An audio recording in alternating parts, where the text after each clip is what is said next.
Transcription. Cogito, ergo sum. Welcome to the Deep Dive.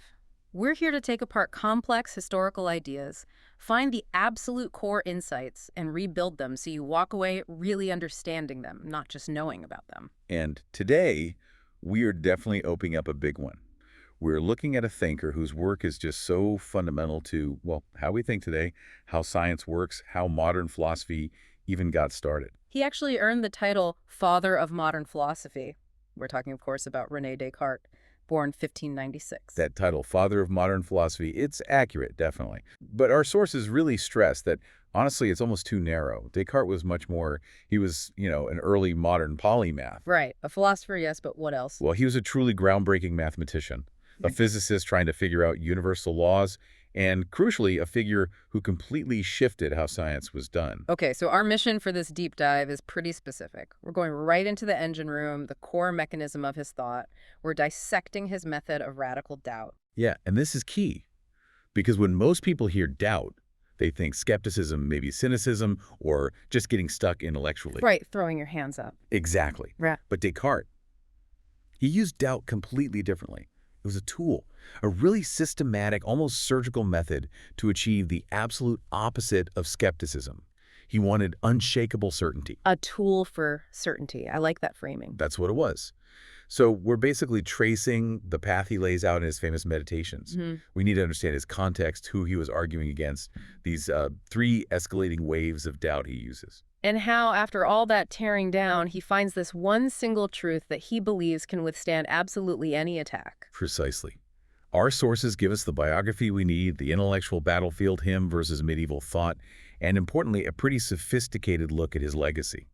We need to see him clearly as this crucial bridge. A bridge between what and what? Between that older medieval scholastic philosophy and the scientific revolution.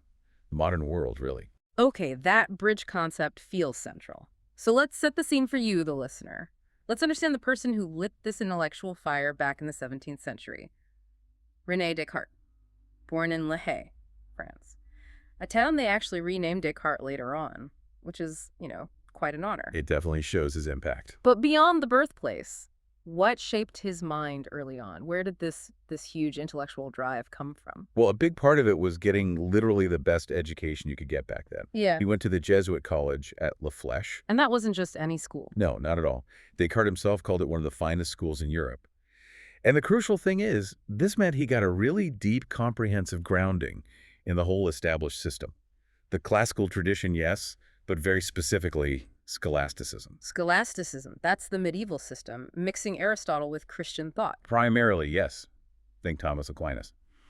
So Descartes knew the structure he was about to, dismantle. He knew it inside and out. Knowing the enemy, so to speak, makes sense. But it's interesting, he was obviously deeply French, but our sources point out something about where he actually worked. He didn't stay in Paris. No, he didn't, which is fascinating. He kind of retreated. Descartes, it seems, preferred isolation for his deep thinking. He spent his most productive years, the time he was writing his major game-changing works like the Meditations, not in France, but actually in Holland. Why Holland? Well, the Netherlands offered, relatively speaking, more intellectual freedom, and perhaps less pressure from the established, sometimes quite conservative, academic and religious authorities in France. This relative quiet, this distance, likely gave him the space he needed to really develop and write down these incredibly radical, systematic ideas. So the revolution was planned in exile, almost. You could put it that way, yeah? In the quiet canals of Holland. And it was a revolution. I mean, if you only know the famous "I think, therefore I am," you really miss the scale of what he was attempting. You called him a polymath, but it sounds like he was aiming for something even bigger. An interdisciplinary thinker in the most ambitious way possible. That's absolutely the key takeaway. He wasn't just trying to fix philosophy problems in isolation. He was looking for the single, absolute bedrock that held up all knowledge, full stop. So what fields did that cover? Oh, everything. Metaphysics, Yeah. The fundamental nature of reality. Physics, the actual laws governing the natural world. But it didn't stop there. His work touched on medicine, human physiology, psychology, even ethics. It was an enormous scope. And this wasn't just him having wide interests, it was connected. Totally connected. Yeah. Our sources, especially the analysis by Cottingham, really hammer this home. Descartes' work is a synoptic system. That means he wasn't just like exploring different areas. He was trying to show how all these different domains, how we know things, how you should act ethically, how science works, even how religion fits and how they all interconnect. They had to, in his view. How so? What was the connection? It all had to stem from a single, unified, certain method. If you could find certainty in one area using the right method, that same certainty, that same rock-solid foundation should apply everywhere else. Wow, okay, so it's like he wanted a master key for all of knowledge. Or maybe a blueprint for the entire building of knowledge. Instead of building separate rooms, physics here, ethics there, and then trying to connect them later, he insisted on pouring one single, absolutely guaranteed concrete foundation first. And then everything else, the physical world, the mind, our emotions, everything gets built securely on top of that. That was the grand vision. That was the ambition. Okay. To lay that groundwork, he produced several major works. You mentioned the Meditations, but there were others. We should probably define these key pillars of his thought. Definitely. The first one that really shook things up was the Discourse on the Method, published in 1637. What was significant about that one? Two things, really. First, he published it anonymously. Second, and this was a big deal then, he wrote it in French, not Latin. Why French? Because Latin was the language of academia, of the scholastic tradition he was challenging. Writing in French made it accessible to a much wider audience, signaling that this wasn't just an internal debate for scholars. This was meant for, well, anyone educated enough to read it. It was a public challenge. And it contained the famous phrase. It did. This is where the world first encounters the seed of his most famous idea, Cogito, ergo sum. I think, therefore I am. Okay, so that's the announcement, the trailer, almost. What came next? The main event, you might say, arrived a few years later. The Meditations on First Philosophy in 1641. This time, he did publish it in Latin. Aiming directly at the academics he needed to convince. Exactly. This is widely considered his masterpiece. It's a deep dive into metaphysics. He tries to prove the existence of God, which was crucial for his system, and, most importantly for our discussion today, it lays out the whole methodical doubt process to establish those foundational questions of knowledge. What can we really know for sure? Got it. Discourse for the public, Meditations for the experts. What else? Well, he then tried to systematize everything in his Principia Philosophiae, the Principles of Philosophy, in 1644. Think of this as a huge Latin textbook. A textbook? Yeah, essentially. It was designed to basically replace the old Aristotelian and scholastic textbooks used in universities. It outlined his complete system, his physics, his metaphysics, all integrated into one grand unified worldview based on his new mathematical principles. How the universe really works, according to Descartes. Okay, a full system replacement. Ambitious. Extremely. And then finally, to show his ideas weren't just abstract theory, he published The Passions of the Soul in 1649. Passions of the Soul. What was that about? This focused specifically on applying his core ideas, especially his famous mind-body split, to the human experience. It dealt with human psychology, emotions, how the non-physical mind interacts with the physical body. It showed the practical implications of his philosophy for understanding ourselves as, feeling living beings. Right, connecting the metaphysics back to lived experience. Precisely. So taken together, these works form this massive interlocking argument. But, and this is the crucial point, everything hinges on the success of that initial break from the past, the philosophical revolution. Okay, let's focus on that break. It's easy to think of Descartes as appearing out of nowhere, a totally new voice. But you mentioned his education. He was steeped in the very tradition he wanted to overthrow. Oh, absolutely. You can't understand Descartes without understanding what he was reacting against. And that dominant system, the one that ruled European universities for centuries, was Scholasticism. Which, again, was Aristotle plus Christian theology, largely thanks to thinkers like Thomas Aquinas. That's the core of it, yes. Scholasticism provided this incredibly detailed, comprehensive framework for understanding pretty much everything: God, nature, humanity. It relied heavily on observation, but observation interpreted through very specific Aristotelian concepts. But Descartes wasn't satisfied. He wanted certainty, and scholasticism, for all its structure, didn't deliver that for him. You mentioned the scholastics focused on classifying things using forms and qualities. Can you unpack that a bit? What did that mean, and why did Descartes reject it? Yeah, this is really the heart of the philosophical disagreement. Scholastic philosophy tried to understand the world by identifying the inherent forms or essences of things like what makes a tree, its treeness, and its inherent qualities. Qualities like? Like hotness, coldness, wetness, dryness. These weren't just descriptions. They were considered real properties residing within the substances themselves. So if you wanted to understand fire, you talk about its substantial form and its inherent quality of hotness. So if I feel that this mug is hot, the hotness is actually in the mug itself as a real quality. According to the scholastics, yes. And Descartes looked at this and basically said, hold on. Concepts like hotness, wetness, redness, even more complex ones like potentiality, he argued these are fundamentally subjective. They depend on our perception, our senses, the words we use. And our senses can fool us. Exactly. As we'll get into with his doubt, our senses are unreliable. So, if your whole system for understanding the world is based on these sensory qualities, which can be ambiguous or misleading, how can you ever achieve absolute certainty? It seemed inherently shaky to him. Okay, I see the problem. If the world described by these qualities is unreliable, what was his alternative? What did he want to replace it with? This was his revolutionary move. He proposed a massive shift, a complete transition to a mathematical and quantitative science. Mathematical and quantitative, meaning? Meaning we have to stop talking about vague, subjective qualities like hotness and focus only on the aspects of the physical world that are objective, universal, and crucially measurable. Things like size, shape, position, and motion. Things you can describe with geometry and arithmetic. Precisely.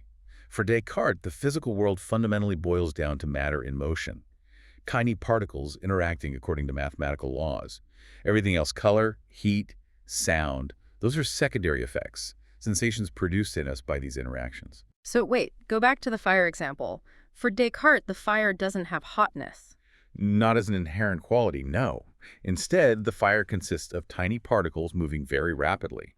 It's the motion of these particles, interacting with the nerves in your skin according to physical, mathematical laws, that causes the sensation you perceive as heat.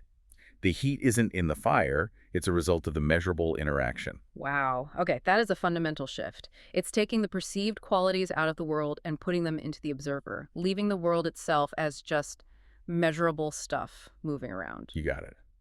By switching the foundation of natural philosophy from qualitative description to quantitative mathematics, he believed he could finally achieve that unshakable, objective certainty he craved. Numbers don't lie, in his view, in the way qualities can. And this move, this whole reorientation, is why people call him the father of modern philosophy. It wasn't just his answers, but the question he started with. Yes, that's absolutely critical. Before Descartes, philosophy often started out there with metaphysics, what's real, or cosmology, how's the universe put together. Descartes completely flipped the script. He insisted the starting point had to be epistemological questions. Epistemology, the theory of knowledge. Right. The absolute first, most fundamental question for Descartes, and arguably for modern philosophy ever since, became, what can I know with certainty? How do I know that I know? So instead of starting with the universe, he starts with the knower, with the mind itself. Exactly. He puts the knowing subject, the individual mind, right at the center. You have to secure the foundation of the knower first before you can make any reliable claims about anything else, including the external world. That focus epistemology first, that's the big modern turn he initiated. Okay. So he establishes the mind as the crucial starting point. But that mind is full of inherited ideas, assumptions from scholasticism, sensory data. How does he clean house? How does he get to that pure starting point? Well, that brings us to his most famous and perhaps most unsettling contribution, the method itself. Right, the method of doubt. We established he wants certainty, and paradoxically, he uses doubt to get there. But again, it's not just being skeptical for fun, it's a strategy. Absolutely. It cannot be stressed enough. Mm-hmm. This is not skepticism for its own sake. He's not trying to end up saying, oh, well, we can't know anything. It's a thought experiment, a deliberate technique. He's using doubt like a filter, or maybe a crucible. A crucible. Yeah, something that burns away impurities. His method is designed to systematically test every single belief he holds. And the rule is, if a belief can be doubted at all, even in the slightest, most far-fetched way, then it must be treated as if it's false. It gets discarded. Wow, that's a high bar. Anything potentially false is treated as actually false. For the purpose of this exercise, yes. The goal is to find if there's anything left after this demolition process. Is there any belief that is utterly immune to doubt? That will be the solid foundation. Okay, and he does this demolition in stages, right? 3 waves of doubt, each more radical than the last. Correct. He escalates the attack systematically. Wave 1 is the most straightforward. Senses deception. This is the common sense one, right? Like sometimes things look different than they are. Exactly. We all know our senses can mislead us sometimes. You don't need to be a philosopher to know this. The classic example he uses is the stick that looks bent when it's halfway in water. Or, a square tower might look around from a distance. Okay, so if my senses fool me sometime, Then how can I be absolutely 100% certain they aren't fooling me right now? Even if conditions seem perfect, if there's even a possibility of error, then, according to his strict rule, sense perception cannot be the absolutely certain foundation he's looking for. So boom, sensory knowledge is cast into doubt. But, okay, my senses might trick me about details, like the stick's shape. But does that really make me doubt that, say, this table in front of me exists? Or that I'm awake right now talking to you? That feels like a bigger leap. It is a bigger leap, and Descartes knows he needs a stronger solvent to dissolve those beliefs. So he introduces wave 2, the dreaming argument. Ugh, the dream argument. This one always messes with people's heads. It's designed to, because it attacks the certainty of the entire physical world. Descartes makes a simple but profound observation. When I am dreaming, I often have experiences that feel completely real.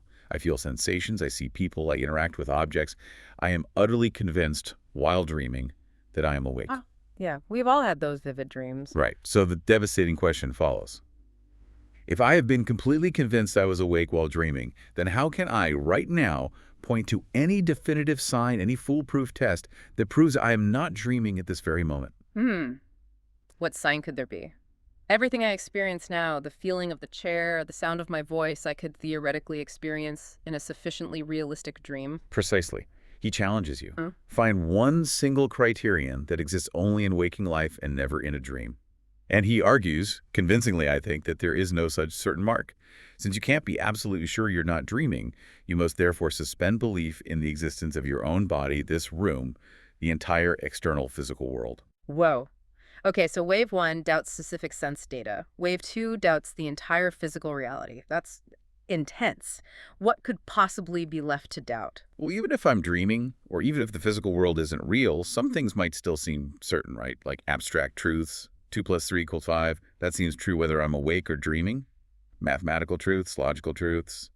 They seem independent of physical reality. Yeah, those feel pretty solid. You can't doubt math, can you? Descartes says, oh, yes, I can. And this brings us to the third, final, and most radical wave of doubt, the absolute nuclear option. The evil demon hypothesis. The evil demon, or sometimes called the malignant genius. Same idea. This is the ultimate skeptical scenario. It's designed to undermine even those seemingly untouchable truths of reason and mathematics. Descartes asks us to imagine the possibility, just the bare possibility, of an extremely powerful, malicious entity, an evil demon. And what does this demon do? This demon is omnipotent, or nearly so, and its sole purpose is to deceive me about absolutely everything. It's not just making me dream or making sticks look bent. This demon has the power to manipulate my thoughts directly. It could be feeding all my experiences into my mind. So it could be making me believe that 2 + 3 = 5, even if it really equals 6, or just isn't true in any objective sense. Exactly. The demon could be implanting false mathematical intuitions, false logical principles. It could be making me feel absolutely certain about things that are completely wrong. This hypothesis casts doubt not just on the external world, but on the very reliability of reason itself. That's terrifying. If even reason can be doubted, what's left? You're basically at ground zero. Nothing is certain. You are at absolute zero. The senses are gone, the physical world is gone. Even the truths of mathematics and logic are now potentially illusions created by this powerful deceiver. You can trust nothing. It seems like total intellectual annihilation. Seems like it. So there's a way out. There is. Because it's precisely in this moment of total doubt, this intellectual ground zero, that Descartes finds his bedrock. Even in the face of the evil demon, one thing survives. What is it? It's the unavoidable fact that the very act of doubting proves that there must be something doing the doubting. So even if the evil demon is tricking me. Even if the demon is making me doubt everything, making me think false thoughts, making me believe I don't exist, the demon cannot possibly succeed in making me believe I don't exist at the very moment I am thinking that thought. Because the thinking itself is happening. The doubting is happening. Yes, the deception, the doubt, the thinking, whatever form it takes, requires a thinker, a subject, an I, that is performing these mental acts. To be deceived, I must exist. To doubt, I must exist. And that is the famous conclusion. That is the breakthrough, the one single indubitable truth that survives even the evil demon hypothesis. I am thinking, therefore I exist. In Latin, Cogito, Ergo sum. This is it, the Archimedean point, the solid ground he was searching for. It's probably the most famous line in all of Western philosophy. But our sources stress something really important about how we should understand it. It's not a logical argument like all men are mortal, Socrates is a man, therefore Socrates is mortal. It's not a syllogism. This is a super crucial clarification. Because if the Cogito were a standard logical argument, a syllogism, it might look something like this. Premise 1, all things that think exist.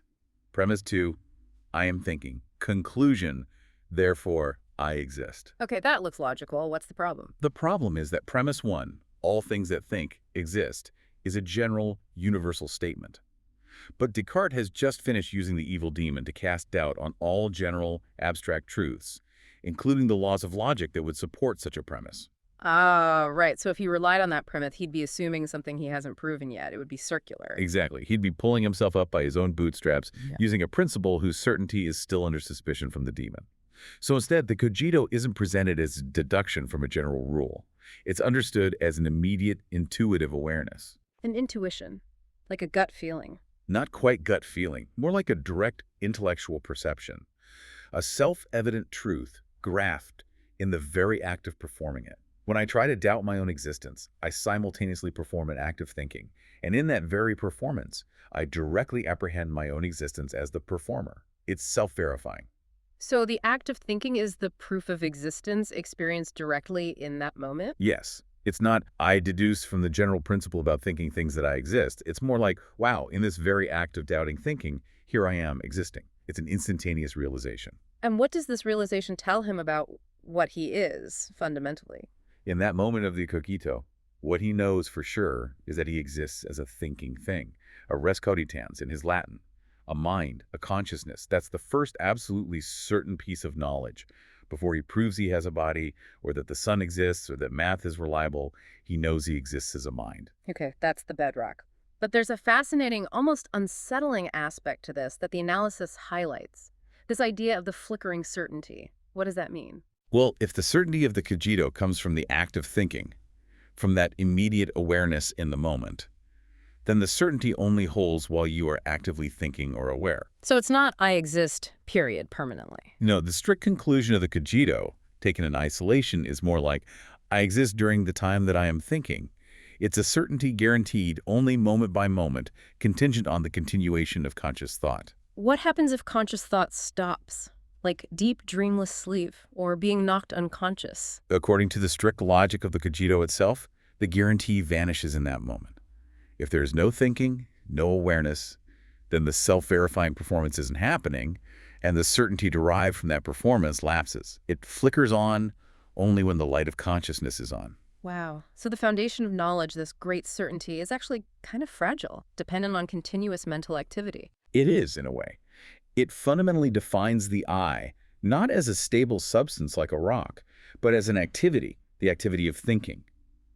It establishes the mind as something primary, dynamic, and perhaps temporally bounded in its certainty. From this flickering point, Descartes then has to do a lot more work to rebuild certainty about everything else. Okay, so Descartes uses the Cogito as his secure starting point. From there, he goes on to try and prove the existence of a non-deceiving God, and then, using God's goodness as a guarantor, he sort of cautiously reestablishes the reliability of reason and the existence of the external physical world he doubted. That's the reconstructive phase of the meditations, yes. He builds back up from that single point of certainty. But regardless of whether you buy his later arguments, the initial moves, the doubt in the Cogito had a massive lasting impact. Our sources point to two main ways he permanently shifted the philosophical landscape. That's right. The first major shift, as we discussed, was fundamentally reorienting philosophy towards the foundations of knowledge. Making epistemology, how do we know what we know? The absolute starting point before you can talk about metaphysics or science or anything else. That focus on the conditions of knowledge became central to modern thought. Okay, epistemology first. What was the second big shift? The second, which flows directly from the Cogito, establishing the mind first as the primary certainty, was sharpening, maybe even creating, the modern mind-body problem. Because he defined himself first as a thinking thing, res cogitans. Exactly, a non-physical, non-extended substance consciousness. And then later, he defines the body and the rest of the physical world as extended things, the rest of physical, space-occupying substance. So you end up with these two fundamentally different kinds of stuff in the universe, mind and matter. And the immediate question is, how on earth do they interact? Precisely. If the mind is non-physical and the body is physical, how does my non-physical decision to raise my arm cause my physical arm to go up? How does physical light hitting my eyes cause a non-physical sensation of red in my mind? This puzzle, the mind-body problem, became a central obsession for philosophers and scientists for centuries after Descartes, and arguably still is. It really is incredible how relevant his thought experiments still feel. You fast forward 400 years, and those waves of doubt, especially the more extreme ones, sound remarkably like some very modern anxieties or thought experiments. Oh, absolutely. His radical doubt scenarios have clear echoes today. The dreaming argument and especially the evil demon hypothesis are basically the philosophical grandparents of a lot of contemporary skeptical ideas. Like what? Give us an example. Well, think about simulation theory, the idea which is quite popular in some tech circles now, that our entire perceived reality might just be an incredibly sophisticated computer simulation created by some advanced intelligence. Right, like the Matrix. Exactly, that whole idea. It's essentially a high-tech, digital version of Descartes' evil demon. How do you know your reality isn't being perfectly fabricated for you by a powerful external source? And the other classic one, the brain in a vat. Yep, another direct descendant.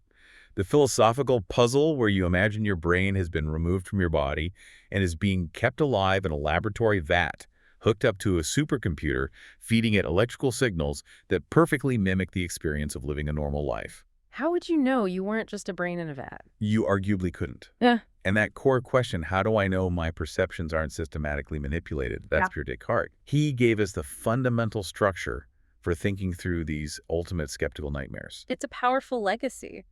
But for a system that was aiming for absolute certainty, built from supposedly nothing, from ground zero, there's a pretty significant criticism, isn't there? One that Cottingham's analysis, among others, really brings out. Yes, there is a major challenge to the idea that Descartes truly started from zero. The criticism focuses on the very tools he had to use to even conduct his doubt experiment. What tools? Well, think about it. To systematically doubt everything, to construct the arguments about dreams and demons, Descartes had to rely on certain things implicitly. He had to use logic. He assumes the principle of non-contradiction, for instance, that he can't both exist and not exist at the same time. Okay, logic. What else? He had to use concepts. Universal ideas like thinking, existence, doubt, deception. Where did those concepts come from if he'd wiped the slate clean? And perhaps most basically, he had to use language to formulate the entire project, to ask the questions, to recognize the Cogito. So the argument is that he couldn't actually get to absolute zero because the very act of trying required him to bring along this toolkit of logic, concepts, and language. That's the core of the criticism. He wasn't starting from absolute zero in the way he perhaps claimed or intended. He had to presuppose the validity of certain fundamental rational structures to even begin the process of doubt that was supposed to establish the validity of reason. It sounds like he was maybe standing on a foundation even while trying to dig down to find one. You can put it that way. It suggests that maybe human reason, language, and experience are more intertwined than his radical separation allows. Maybe we don't discover truth in a complete vacuum, but always from within an inherited framework of understanding. Does that invalidate the Cogito itself? Not necessarily the core insight, the I think, I exist realization might still hold as a powerful moment of self-awareness. But it definitely challenges the claim that his entire philosophical system was built on a foundation completely free of all prior assumptions. He built something new and revolutionary, no doubt, but perhaps he used some pre-existing scaffolding, the universal scaffolding of human reason that was already there. That actually raises the point we touched on earlier. If he had to presuppose logic and concepts, why didn't the evil demon potentially deceive him about those two before he even got to the Cogito? Why trust reason enough to doubt? That's a really sharp question, and it gets to the sort of procedural tension in the meditations. He needed a reliable tool, mathematical clarity, logical progression to dismantle the old, unreliable system of scholastic qualities. But he couldn't rigorously prove the ultimate trustworthiness of that tool until after he'd secured the Cogito and then proved God's existence as a guarantor against deception. So it's a bit of a bootstrapping problem. You have to use the tools to secure the tool. It looks that way. I think Descartes would argue that the initial steps, including the Cogito, rely on such clear and distinct intuition that they sort of bypass the need for formal logical proof at that stage. The evil demon might deceive complex reasoning, perhaps, but could it deceive a direct, immediate self-apprehension? He banked on no.